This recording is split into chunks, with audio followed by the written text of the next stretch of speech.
Godzilla, Mothra, and King Ghidorah, giant monsters all out attack, featuring Baragon. Jesus Christ, what a mouthful. Long ass title, but this is actually one of the best Godzilla movies in the Millennium era. However, this is once again a reboot sequel that only keeps the original 1954 movie canon while ignoring every movie made between 1955 and 2000. Why do they keep doing this? This is the third reboot sequel we've had in this era. Anyways, the plot involves a prophecy about 3 guardian monsters who will protect Japan from an evil monster, who just so happens to be Godzilla. The 3 guardians are Mothra, who's found in a lake somewhere, King Ghidorah, who's frozen in ice underneath the famous Japan suicide forest.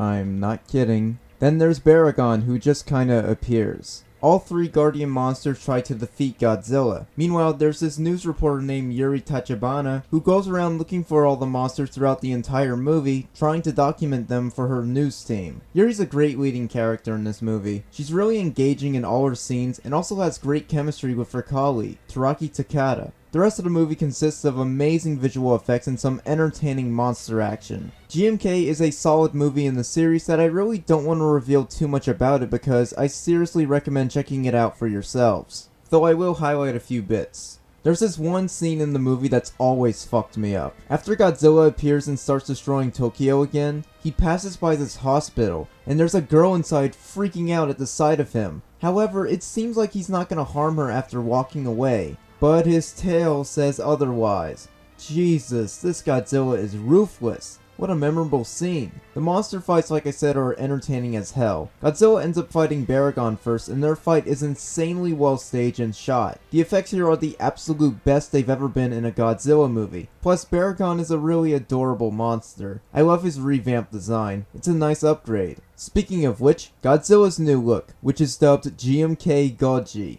How simple. I love this design. It's so damn perfect. He looks amazing. He's got such a great body structure, plus that head is beyond perfect for him. Not too crazy about the pure white eyes, but it does help at making him look menacing. Not to mention, he's got some huge ass T-Rex feet. Also, probably should have brought this up earlier, but Godzilla's main suit actor for the Millennium series was Tsutomu Kitagawa. However, in GMK, he's being portrayed by another actor, Mizuho Yoshida. Kind of a random recasting decision, but he does a solid job playing the Big G. I love how expressive Godzilla is in this movie. The animatronics across every monster is extremely well done. You can really tell what all the monsters are feeling just by looking at the way they look. For the other monsters, I like King Ghidorah's new look and roars, but this is probably one of my least favorite portrayals of him. He's not really all that memorable, and more just comes off as another monster for Godzilla to fight. It is great to see him though, but I guess I just prefer when Ghidorah's evil rather than good.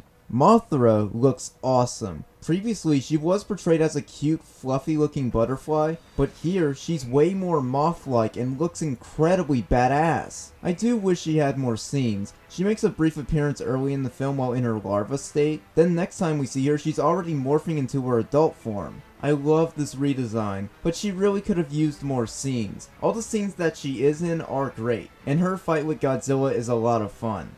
The soundtrack here is incredibly interesting, composed by Ko Otani. It's a lot more digitally made, but there are some orchestral pieces included that do sound great. I definitely recommend looking this soundtrack up because it's one of the most interesting soundtracks made for a Godzilla movie. It helps give the film more of its own style and personality, and that's such a great compliment to it. Like I said, I don't want to reveal too much about this movie, so I'll end it by saying GMK is a fun monster movie that was actually made by the same group of filmmakers who made the 90s Gamera trilogy, believe it or not. Because of that, it gives the movie a very unique style and long-lasting appeal. This is a great Godzilla movie, and I highly recommend it for its fun human story, great monster fights, awesome soundtrack, and just its overall fantastic appeal. Check it out. Next time, we're gonna look at another reboot sequel. I'm kinda sad that it's not a follow-up to GMK because I just think this movie is so great, but hey, at least the next movie's really good too. So I'll see you guys in the next review, and thanks for watching.